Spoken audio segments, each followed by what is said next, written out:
A 400 kilómetros de la costa del sudeste de África, navega en solitario una isla distinta. Los primeros navegantes, impresionados por sus selvas, las creyeron una tierra de espíritus siniestros cuyas voces lúgubres llamaban hacia una espesura de la que no se volvía jamás. En realidad, esta isla de fantasmas es un laboratorio viviente, un testigo aislado de un mundo que desapareció hace millones de años.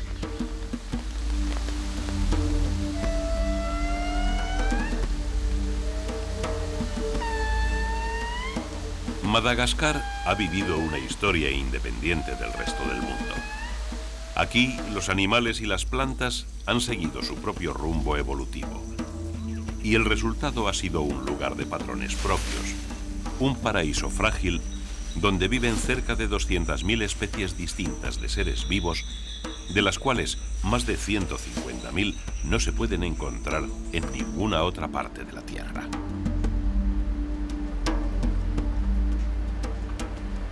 Hábitats extraordinarios que esconden criaturas fascinantes, únicas, extravagantes. Este es el legado desconocido del mundo triásico, donde cada especie es un endemismo y cada animal una apuesta independiente en el largo camino de la evolución.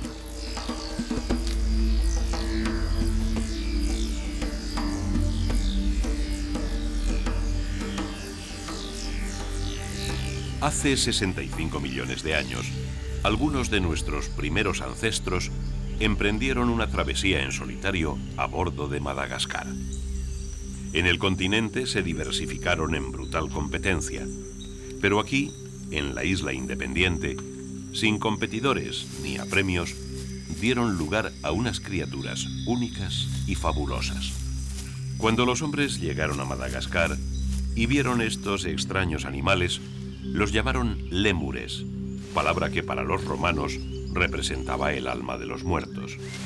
Y estas criaturas pacíficas tuvieron que enfrentarse con un ser surgido del mundo continental que despobló sus selvas, quemó sus pastos y los cazó despiadadamente.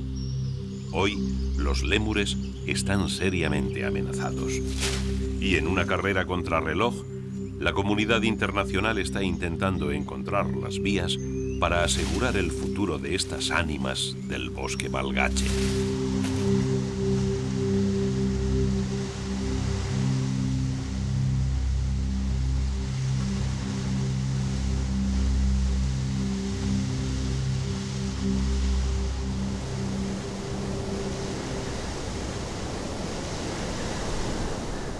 Madagascar debe su riqueza natural al aislamiento que ha mantenido durante más de 60 millones de años. Mucho tiempo antes de la evolución de los mamíferos, en el tiempo en que los dinosaurios dominaban la Tierra, el supercontinente austral comenzó a desgajarse para formar lo que actualmente son África, Asia, Sudamérica, Australia y la Antártida. Madagascar estaba entonces unida a África por un lado y por otro a la gran masa de tierra que hoy forma la India.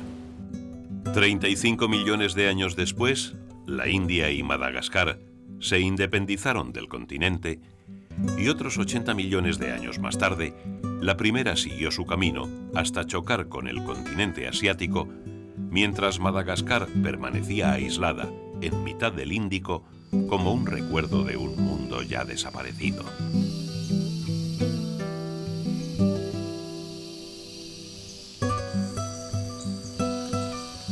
Más que una isla, Madagascar es un continente en miniatura. Sus 1.600 kilómetros de longitud están atravesados de norte a sur por una formación rocosa que, unida al mar que rodea la isla, crearon zonas climáticas muy diferenciadas.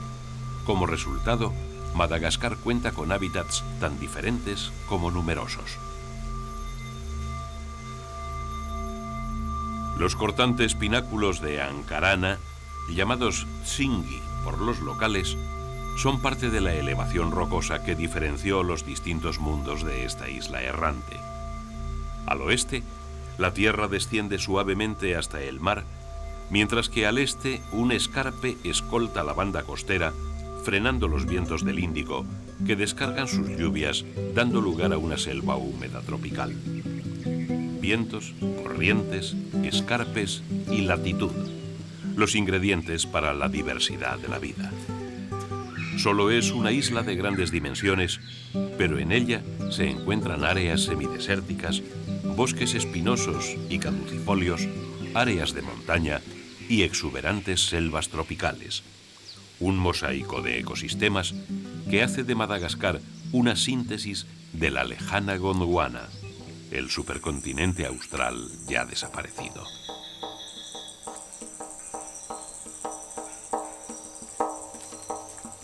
La variedad de áreas climáticas dio como resultado una increíble diversidad de nichos y el aislamiento hizo de cada uno de estos una singularidad ecológica donde viven especies únicas nacidas de milenios de adaptación evolutiva.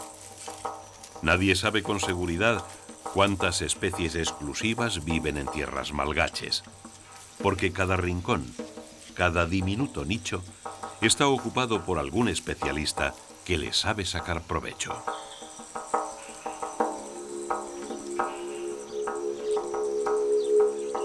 Un camaleón rinoceronte observa el paso de un milpiés gigante escondido sobre la hoja de un helecho en la reserva de Perinet. Es una de las más de 60 especies de camaleones, todas ellas endémicas, que viven en Madagascar. La supervivencia en este mundo de camaleones se basa en gran medida en pasar desapercibido. Pero sin embargo, aquí es otro reptil el que cuenta con el mejor y más completo disfraz. Los gecos del género Uroplatus son los mayores especialistas.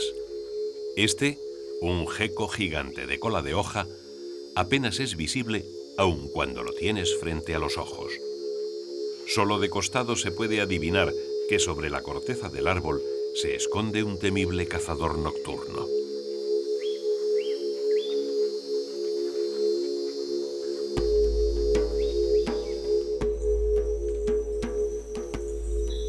El mundo del mimetismo es de doble sentido. Permite acercarse a las presas y te esconde ante los predadores. Así que el premio en la competencia por el mejor disfraz será la diferencia entre comer o ser comido. Y aquí, en la isla del camuflaje, todos lo practican en uno y otro sentido, desde el más pequeño hasta el más grande.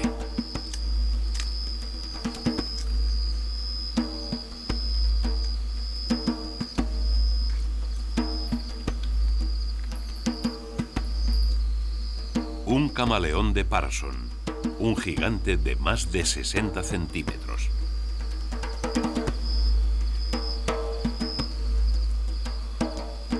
Pese a la creencia popular, no es el cambio de color lo que convierte a los camaleones en magos del camuflaje, sino su increíble adaptación a la vida arbórea. Sus cuerpos, aplanados lateralmente, les permiten moverse con mayor facilidad sobre las ramas, mientras incrementan la superficie de exposición al sol, acelerando sus metabolismos internos. Los movimientos vacilantes les hacen parecer una hoja movida por el viento, y sobre las ramas, sus patas y colas son el mejor seguro. Los dedos se han fusionado en dos grupos oponibles para agarrar mejor. Sus colas les afianzan aún en el más inestable ramaje, y sus ojos independientes les permiten vigilar en todas direcciones mientras se fijan inmóviles para calibrar distancia y ángulo de ataque. Y entonces utilizan un arma secreta, una larguísima lengua proyectable.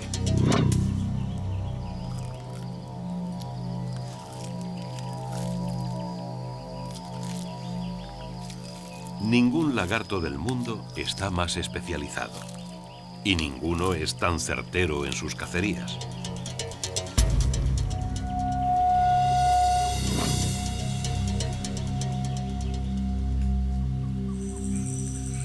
La diversidad de camaleones de Madagascar es tal que cuenta con la mitad de todas las especies que existen en el mundo. Pero aún así, Algunas de ellas son difíciles de encontrar a primera vista.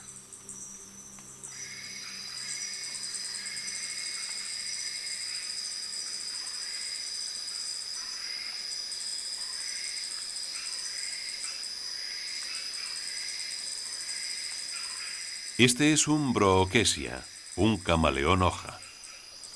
Los Brookesia son los camaleones más pequeños del mundo, tanto que hasta una lagartija puede suponer una seria amenaza para ellos.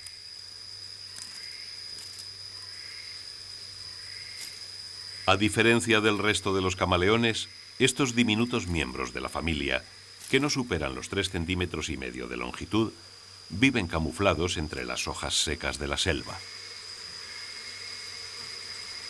Los camaleones hoja no pueden cambiar radicalmente de color como el resto de sus primos arbóreos, pero eso es algo que no necesitan en el suelo.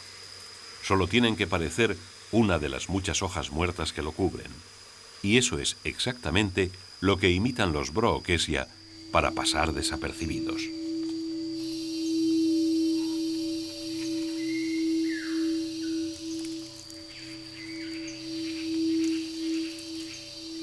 En el otro extremo del grupo está el mayor camaleón de la Tierra, el camaleón de Parson. Grande como un gato, es el exponente de hasta qué punto el aislamiento de Madagascar ha creado criaturas únicas, impensables en el competitivo mundo que se extiende al otro lado del canal de Mozambique.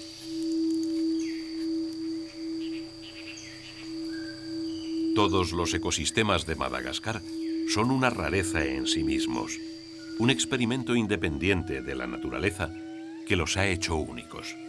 Y su maravillosa singularidad los convierte por lo mismo en terriblemente vulnerables, mundos adictos a continuar aislados. Este mismo aislamiento fue el que convirtió a antiguos primates, llegados del competitivo mundo continental, en los animales más emblemáticos de esta tierra de singularidades, los lémures.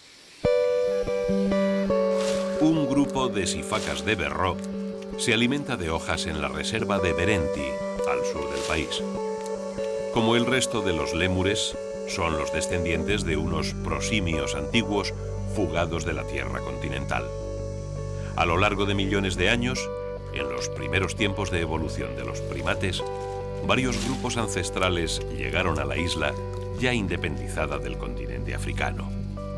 Sus primos del resto del mundo se extinguieron frente a primates más competitivos y especializados, pero ellos sobrevivieron aquí, evolucionando de forma independiente. Y Madagascar desarrolló en su interior un grupo zoológico exclusivo.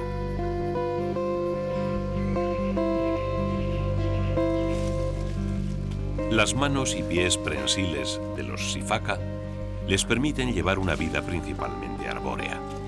Y su cola, de la que algunos de sus primos cercanos ya se han deshecho, no solo les sirve de sujeción en las ramas, sino que también es un excelente contrapeso para equilibrar todos sus acrobáticos movimientos en el mundo arbóreo.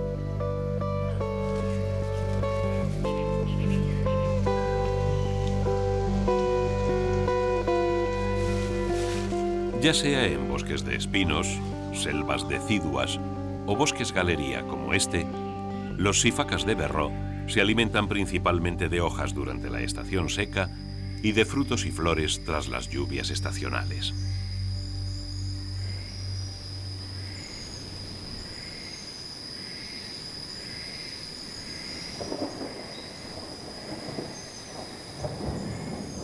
Una dieta adaptada a un clima cambiante ha sido un factor decisivo para muchos de los animales de Madagascar. Porque aquí el clima impone severas restricciones, pruebas de supervivencia marcadas por un factor principal, el agua.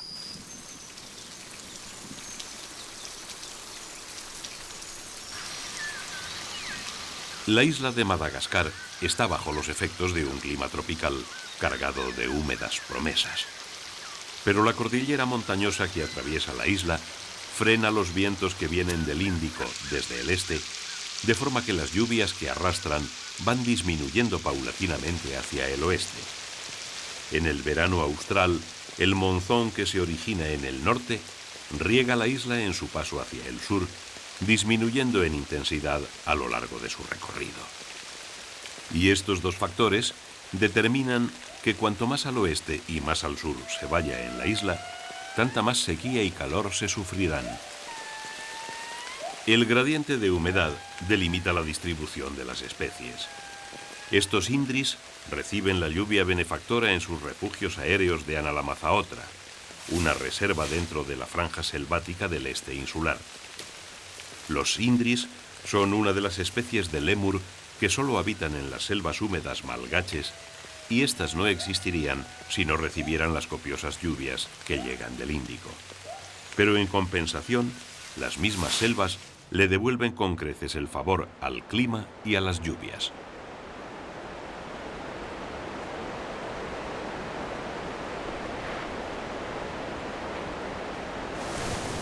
La cubierta vegetal de las selvas y los bosques es un seguro contra la evaporación y la pérdida de suelo.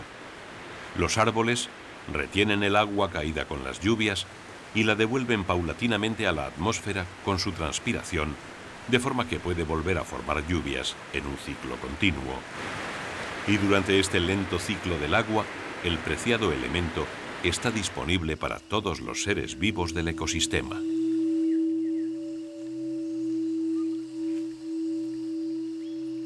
Donde hay agua, hay vida. Ningún ecosistema malgache es tan rico en especies como la selva húmeda. Pero la mayoría de los animales son tan pequeños que fácilmente pasan desapercibidos. Se cree que Madagascar esconde más de 100.000 especies de invertebrados, y aquí, bajo la cascada de Antomboka, en el Parque Nacional Montaña de Ámbar, dos de ellas se baten a vida o muerte. La cigarra sabe que la primera inyección venenosa de esta araña de tela dorada le supondrá irremisiblemente la muerte. Pero la araña no ha tejido su tela circular para cazar animales tan fuertes como la cigarra. Una vez recuperado del susto inicial, el insecto utiliza sus musculosas patas saltadoras y se libra de la pegajosa trampa mortal.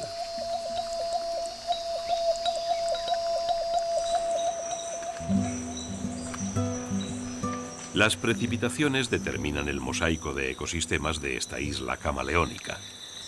Desde las selvas tropicales del este hasta los bosques espinosos del sur, Madagascar encierra diferentes mundos que aprovechan al máximo los recursos de agua disponibles.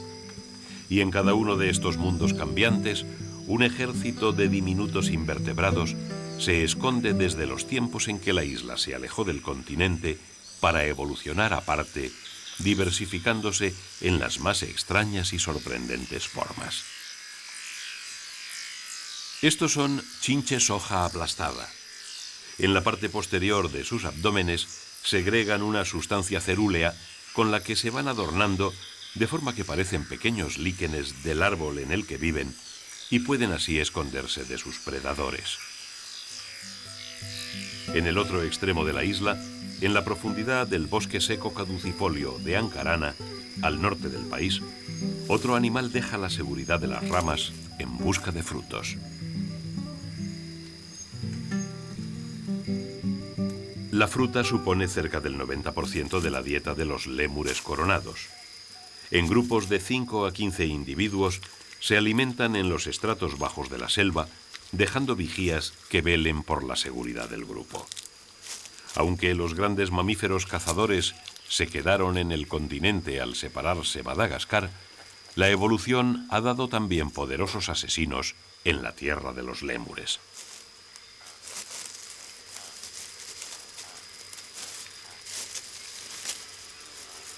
A pesar de ser carnívoras, las mangostas de cola anillada no suponen ningún peligro para los lémures coronados. La alimentación de estas mangostas se basa en pequeños roedores, huevos y pollos de aves, reptiles y todo tipo de invertebrados. Así que los lémures, una vez reconocidos los intrusos, van recuperando paulatinamente la calma y se acercan curiosos a investigar a los cazadores de miniaturas.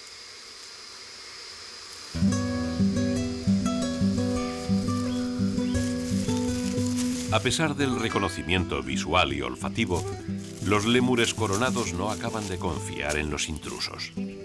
Hay hembras con crías recientes y esto las hace muy susceptibles con la seguridad de sus hijos. Así que, peligrosas o no, deciden poner distancia entre sus recién nacidos y los carnívoros. Los lémures coronados tienen un marcado dimorfismo sexual que diferencia fácilmente machos y hembras. El macho, de colores más vivos, no siente temor por las mangostas después de su reconocimiento. Pero entre los lémures sociales, las hembras son las que mandan, así que sigue a la madre hasta la seguridad de las ramas más altas.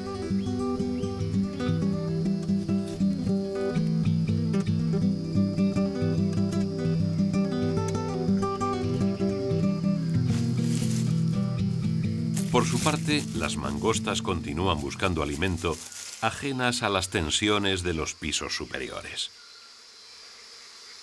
Tal vez arriba no sepan que, aunque andan merodeando entre las hojas muertas del suelo, también ellas pueden trepar con agilidad por las ramas.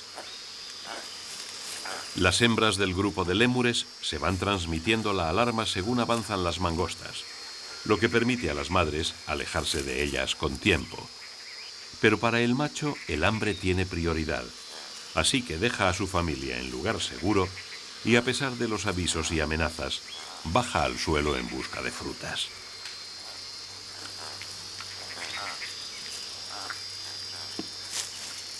Todo parece tranquilo cuando el aire trae escondido el olor de la muerte. Machos y hembras se ponen ahora en guardia. En el bosque han captado el olor de una fosa.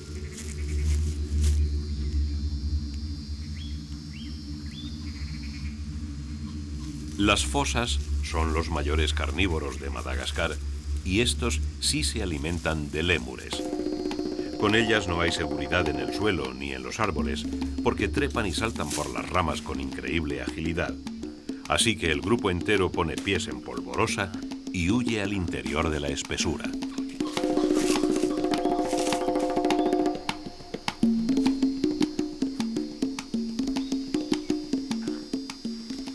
Pero por una vez, la fosa no les presta atención. Está siguiendo un rastro marcado entre las hojas secas, pero no es de ningún lémur coronado, sino de otra fosa.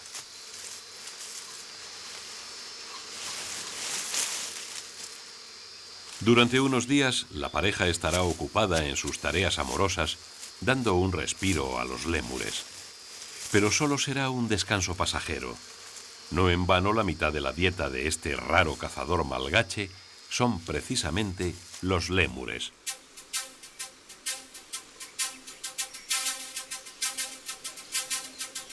En Madagascar solo hay 8 especies de carnívoros. La mayor parte de los animales no vegetarianos viven de la caza de los diminutos seres invertebrados que colonizan todos los estratos y ecosistemas malgaches. Así que, aunque en su mayoría no han sido siquiera descubiertos por la ciencia, de este ejército invisible depende en gran medida la supervivencia de toda la fauna vertebrada.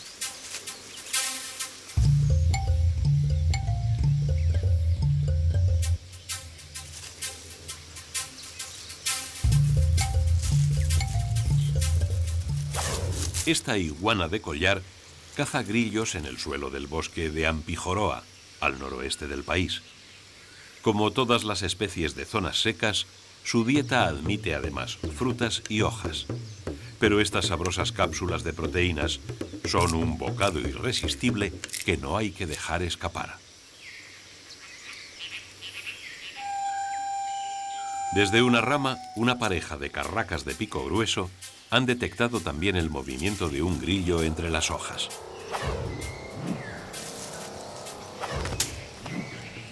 La pareja caza por turnos y generalmente no fallan. A la iguana de collar no le gusta que le roben presas de su territorio y las carracas lo hacen sin descanso. Durante la estación húmeda, tras las lluvias del monzón, hay más insectos disponibles y las carracas aprovechan entonces para traer al mundo a sus polluelos que esconden en el interior de los troncos de la selva. Es una época de abundancia que hay que aprovechar.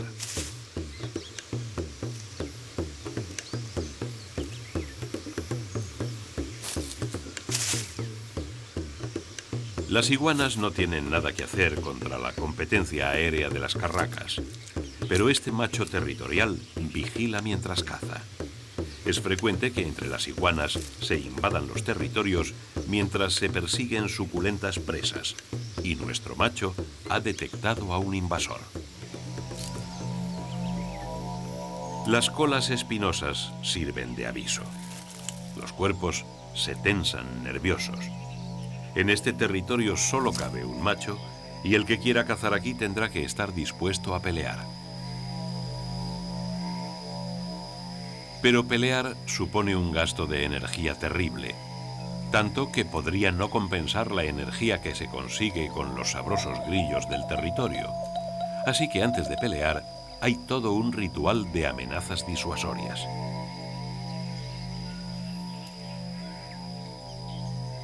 El dueño de la parcela mantiene firme su amenaza.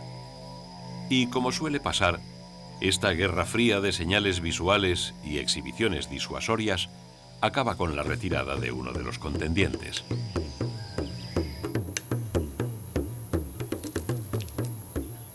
También en la selva de Analamazaotra hay un ambiente tenso. Un camaleón ha localizado un competidor en su territorio y le manda un serio aviso de amenaza escrito en los colores de su cuerpo.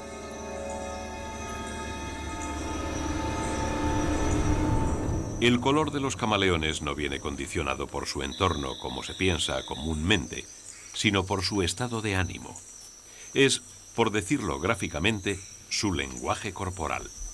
Y este está diciendo claramente que no quiere extraños en su territorio.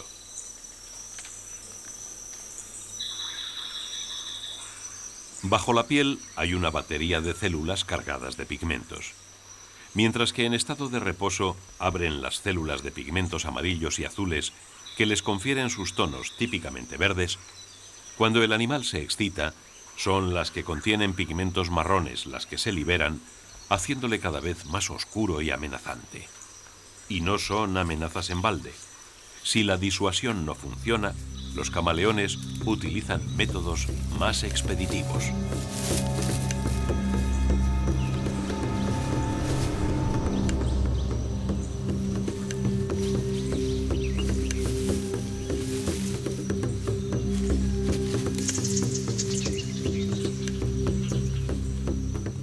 Las peleas son violentas y sin cuartel.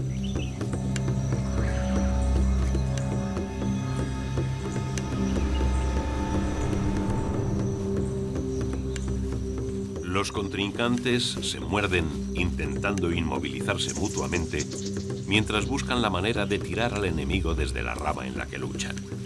Pero pese a tanta aparatosa violencia, por lo general ningún camaleón sale gravemente herido. Los colores indican el estado de la pelea. Por un momento ambos luchadores parecen abrazarse pacíficamente, suspendidos por sus colas prensiles. Es un descanso para la deliberación, el tiempo de un armisticio. El camaleón invasor llega al convencimiento de que es mejor buscar otro territorio cercano sin un defensor tan formidable. Se ha dado por vencido. Utilizando el cuerpo de su rival como apoyo, recupera la seguridad de la rama de la que cuelgan y comienza su retirada.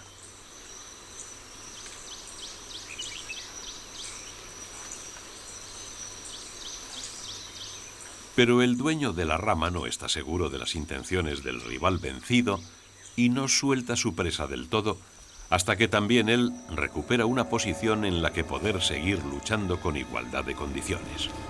Solo entonces, cuando ve clara su victoria, deja ir al invasor, que emprende una humillante retirada vestido de colores claros, mientras el ganador se exhibe ondeando la bandera de la victoria con escamas de intensos colores oscuros.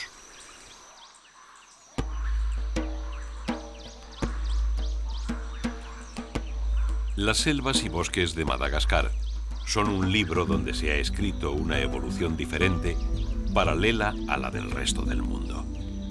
El interior de estas junglas perdidas es el legado vivo de un mundo que ya desapareció, la herencia del más grande de los continentes. Esto explica por qué la flora de Madagascar se parece más a la del Pacífico Occidental que a la de la vecina África. Y aclara también por qué cerca del 90% de sus 7.300 especies botánicas no se encuentran en ninguna otra parte fuera de la isla. En estas selvas, ancladas en el tiempo, algunas especies animales destinadas a desaparecer en la permanente competencia continental sobrevivieron. Y bajo la mano modeladora de un tiempo que se mide en millones de años, dieron la más asombrosa colección de rarezas zoológicas del mundo. Los lémures pardos de frente blanca son uno de estos privilegiados hijos exclusivos de Madagascar. Todos los lémures lo son. En ninguna otra parte de la Tierra, en ninguna otra selva perdida de lugar alguno del mundo, se pueden encontrar lémures. Y esto, aunque los viste de cierta distinción y de un valor zoológico extraordinario, los hace ser terriblemente vulnerables. Porque en ninguna otra parte del mundo los lémures, ni ningún otro endemismo de Madagascar, pueden encontrar una selva en la que poder sobrevivir.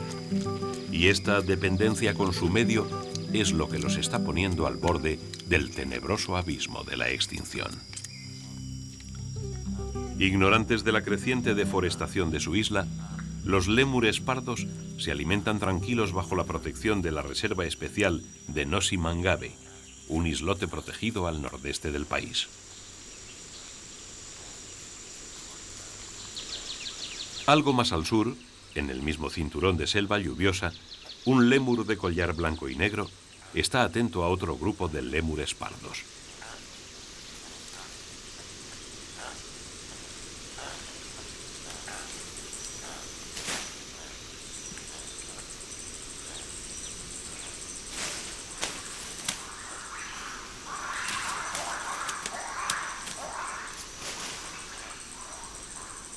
También aquí, en Alamazaotra, su hábitat está protegido, asegurándoles al menos un futuro inmediato. La selva tropical es el ecosistema más rico de la isla y ofrece alimento suficiente para que especies que compiten en otros lugares de Madagascar compartan aquí territorio e incluso juegos. La selva lluviosa malgache es la responsable de la supervivencia de estos lémures, pero su dependencia también los vincula en sentido contrario. Muchas de las plantas de esta jungla exuberante deben su polinización y la dispersión de sus semillas a lémures como estos, cuya dieta se basa en flores y frutos.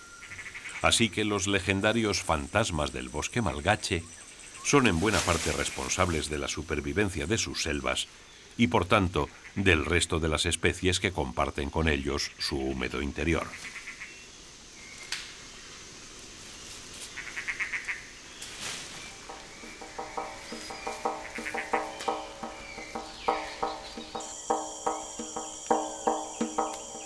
Un mosquitero del paraíso anda de caza.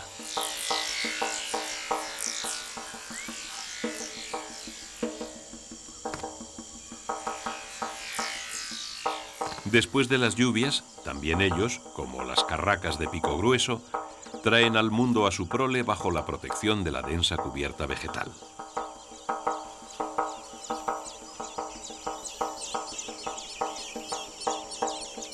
Los padres se alternan en la incesante tarea de traer insectos a los pollos hambrientos.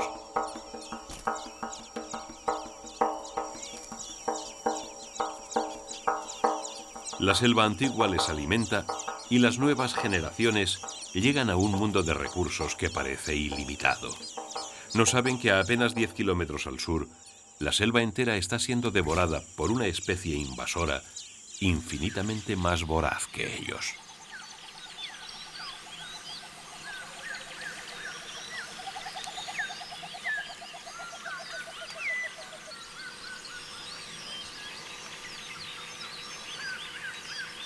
Hace algo más de 1500 años, El hombre llegó a este paraíso olvidado. La selva no le permitía cultivar y su oscuro interior le atemorizaba. Así que poco después de llegar, el fuego y el hacha empezaron a abrir profundas cicatrices en un mundo que había permanecido inalterado durante millones de años.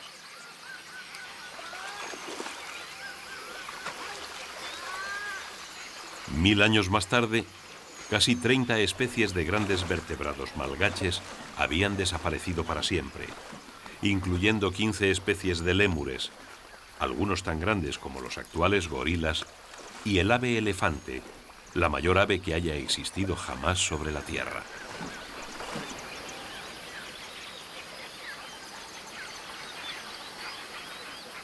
La selva abierta dio lugar a nuevos ecosistemas y las especies continentales que pudieron llegar hasta aquí los aprovecharon de inmediato.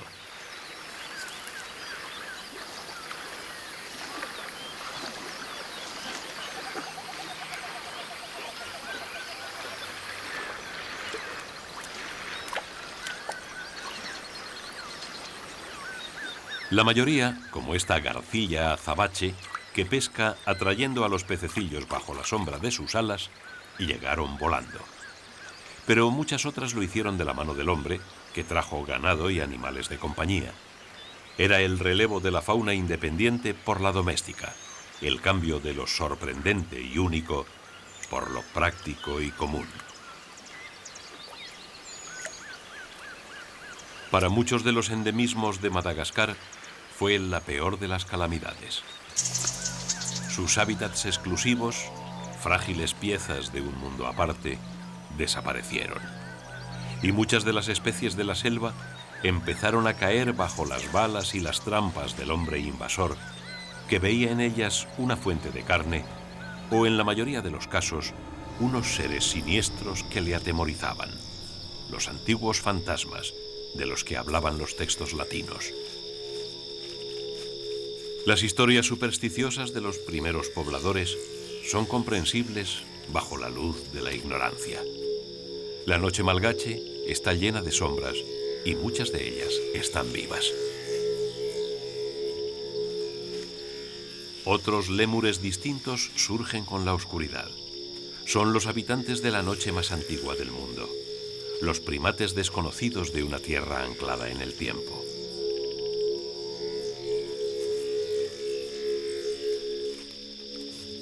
En todos los bosques y selvas malgaches, la noche trae consigo estos fantasmas gráciles e inofensivos. Mientras un lepilemur del norte se da un festín de bayas, en el otro extremo de la isla, 1500 kilómetros al sur, un lepilemur de pies blancos, un primate cercano del anterior, adaptado al bosque espinoso de la región seca, vigila en la rama de una de las euforbias de las que se alimenta. No solo los lémures tienen especies noctámbulas. Las ratas saltadoras gigantes también prefieren la discreción de la noche y salen de sus agujeros. Y en el mismo instante, en las copas de las selvas montanas del este, un diminuto lémur ratón pardo emprende su ronda en busca de flores, frutas o insectos.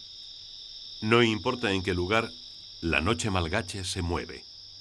Los pequeños seres de ojos grandes y brillantes escrutan las sombras. Son los fantasmas, las ánimas del bosque que aún atemorizan a las gentes de la isla. Y entre todas ellas, ninguna despierta tanto temor supersticioso como este. Es el más extraño, el más extravagante lémur de la noche, el aye-aye. Es tan extraño que los científicos no pudieron clasificarlo correctamente hasta 1850. Los dientes le crecen continuamente como a los roedores y su tercer dedo, escuálido y alargado para extraer las larvas de la madera, es único entre los primates. A decir verdad, todo en él es único. Y fue esa enorme diferencia con todos los otros seres conocidos lo que ha estado a punto de hacerle desaparecer.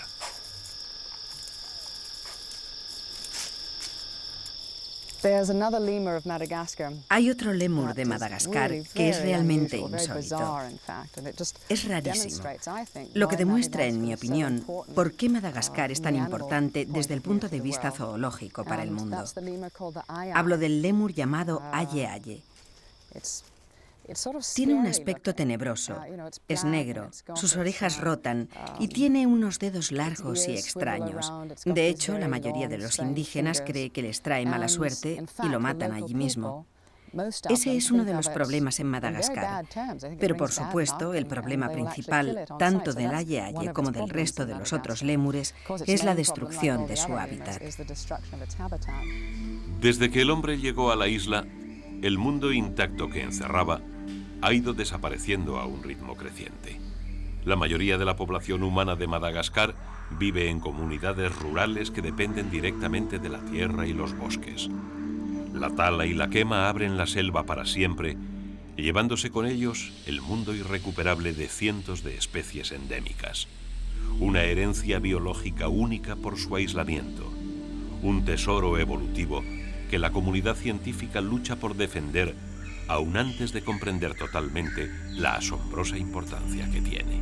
Madagascar es importantísima desde el punto de vista zoológico, botánico y, por supuesto, de la conservación de la naturaleza, porque ha estado aislada durante mucho tiempo.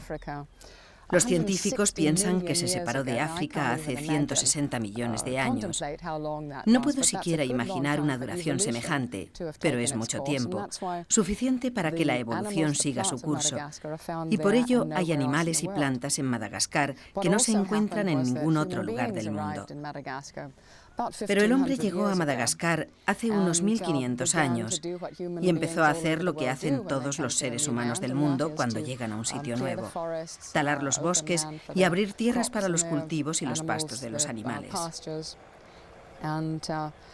Hoy queda probablemente un 15% de lo que había, así que un gran número de especies ya se han extinguido y las especies que quedan están en el punto de mira, como quien dice. No les queda mucho tiempo, por lo que Madagascar es realmente un sitio perfecto para que la Fundación Darrell para la Conservación de la Naturaleza concentre sus esfuerzos.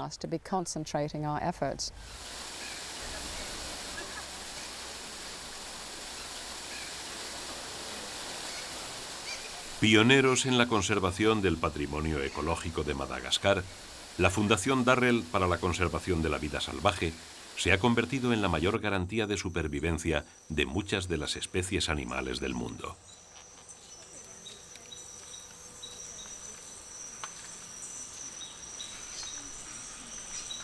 El de Jersey es un zoológico singular, cuyas acciones van mucho más allá de sus jaulas y cercados, llevando por todo el mundo el espíritu conservacionista de su fundador, el eminente naturalista Gerald Darrell.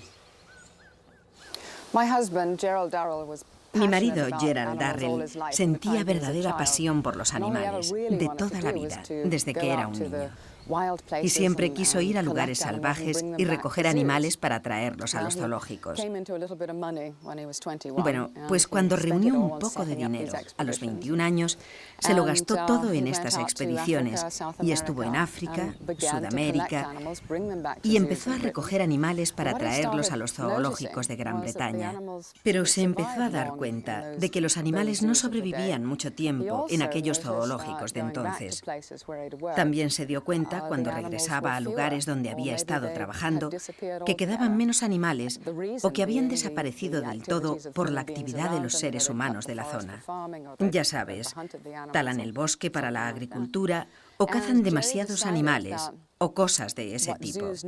Y Gerald decidió que los zoológicos tenían que ayudar a conservar los animales salvajes y a las especies que estaban en peligro de extinción. Y vio que la mayoría de los zoológicos de aquella época no lo hacían, por lo que quiso fundar su propio zoológico dedicado a salvar las especies en peligro, con buenos programas de reproducción para elevar su número, con la idea de devolver un día estos animales a los lugares salvajes a los que pertenecen. Fue una idea revolucionaria para los zoológicos del mundo. No solo se exhibía, sino que sobre todo se conservaba. Pero para ello había que trabajar no solo en el parque, sino también en el país de origen de los animales. Nuestra organización siempre ha tenido la tradición no solo de trabajar con animales en cautividad dentro del zoológico, sino también establecer programas de desarrollo en los países de donde proceden. Para ello debemos mantener una relación oficial estrecha con los gobiernos de estos países. Tenemos acuerdos oficiales con el gobierno de Madagascar para poder trabajar y desarrollar programas dentro del país, así como para impartir formación a la gente malgache. Ellos vienen a formarse en Jersey y nosotros enviamos a nuestra gente allí para trabajar sobre el terreno. Además, hemos conseguido implantar programas de cautividad para algunos animales, tanto dentro de Madagascar como en nuestro zoológico de Jersey.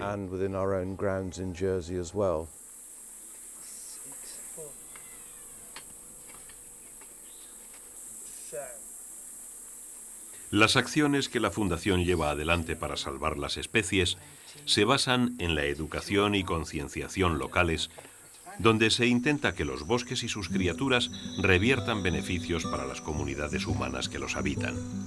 Es un proceso lento y los pueblos que sobreviven del bosque que se quiere conservar no siempre pueden esperar tanto. Así que el conflicto se convierte en una carrera contrarreloj.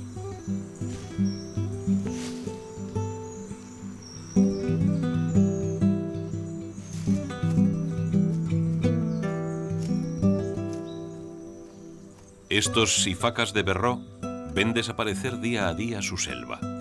Los hombres necesitan la tierra para sus cultivos y la madera de los árboles para sus casas y hogares. Y ante el más evolucionado de sus parientes, nada valen los derechos de estos legítimos dueños de las tierras malgaches.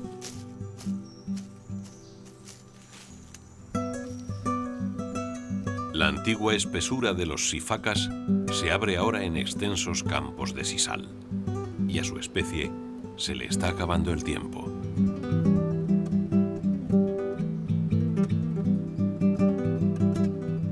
Muchas especies no tendrán tiempo de ser rentables antes de que se queden sin hábitat y, por lo tanto, sin futuro.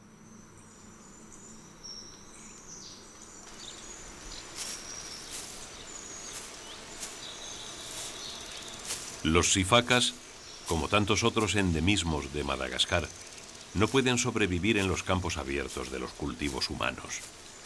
Y hace 40 años, Gerald Darrell, sospechando que esto podría suceder, se anticipó a los hechos para intentar evitar el desastre. Nuestro fundador, Gerald Darrell, vino a la Channel Island en 1959 y eligió esta propiedad, Leisgray Manor, para abrir su parque zoológico.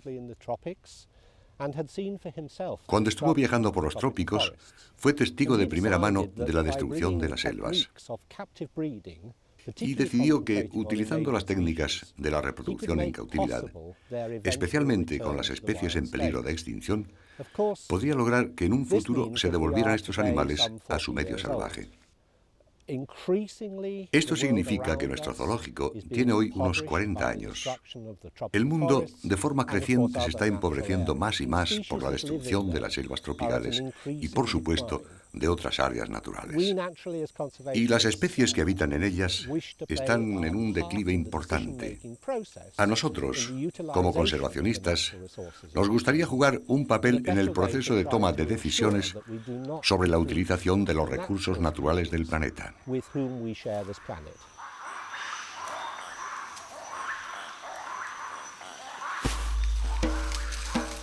La riqueza ecológica de Madagascar está en peligro. El hombre, apenas un recién llegado a la isla, ha desestabilizado el delicado proceso que la evolución realizó cuidadosamente durante millones de años. Desde que llegamos aquí, el 80% de la cubierta vegetal de la isla ha desaparecido, llevándose con ella las esperanzas de muchas de estas criaturas únicas de una naturaleza independiente.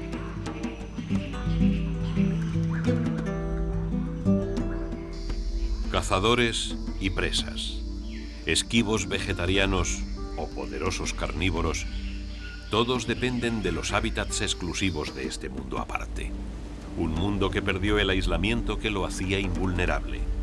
Hoy, su patrimonio natural está en su conjunto seriamente amenazado. Fundaciones como la de Darrell están ofreciendo soluciones, pero soluciones que necesitan un tiempo para llegar a ser efectivas.